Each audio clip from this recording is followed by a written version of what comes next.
कोफा से तकरीबन 2 मंजिल पहले अचानक हुर बिन यजीद 1000 का लश्कर लेकर इमाम हुसैन अलैहिस्सलाम के सामने आया। इमाम अलैहिस्सलाम ने फरमाया, अगर तुम्हारी राय उन हुतूत के खिलाफ है तो मैं वापस चला जाता हूँ। मगर हुर को इब्न ज़ियाद की जानिब से हुक्म मिला था कि इमाम के साथ सख्ती से पेश आए। लिहाजा हुर और उसके लश्कर ने इमाम अलैहिस्सलाम को वापस जाने से रोका। इस मौके पर इमाम हुसैन अलैहिस्सलाम अपने असहाब के दरमियान खड़े हुए और हम्दो सना के बाद खुतबा इरशाद फरमाया। ऐ लोगो, जो सूरत हाल पेश आई है वो तुम देख रहे हो। यकीनन दुनिया ने रंग बदल लिया है और नेकी रुखसत हो चुकी है। अब इसमें इतनी ही अच्छाइयां बची हैं जितनी किसी बर्तन की तह में रह जाने वाला पानी।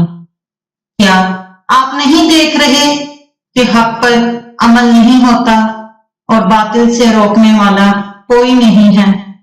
इन हालात में मोमिन को चाहिए कि वो लकाए परवरदिगार की आरज़ू करे। मेरे नजदीक तो मौत की सूरत में शहादत की सी नेमत है, जबकि जालिमों के साथ जीने को रुसवाई के सिवा कुछ नहीं जानता।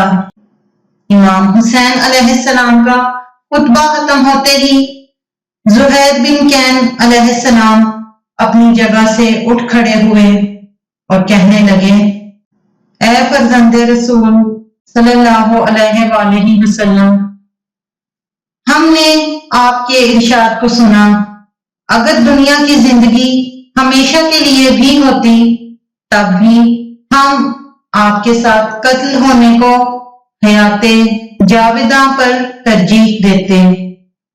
उनके बाद हलाल बिन नाफे अलैहिस्सलाम खड़े हुए और कहा, बाखुदा, हमें शहादत और मौत से कोई खौफ नहीं। हम अपनी नियत और बसीरत पर कायम हैं। हम आपके दोस्तों के दोस्त और दुश्मनों के दुश्मन हैं। इसी तरह बुरैर अलैहिस्सलाम ने कहा, अल्लाह ने हम पर एहसान किया कि आपकी हमायत में हमारे जिस्म टुकड़े टुकड़े हो जाएं, इसके बदले आपके जद सल्लल्लाहु अलैहि वसल्लम बरोज़े क़यामत हमारी शफाअत फरमाएं। इमाम अलैहिस्सलाम ने अपने असहाब को दुआएं खैर दी और घोड़े पर सवार हो गए।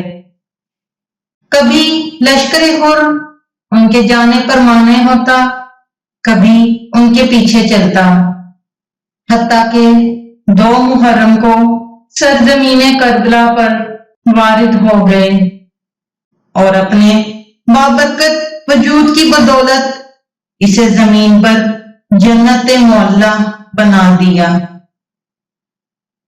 सलाम या हुसैन अलैहिस्सलाम।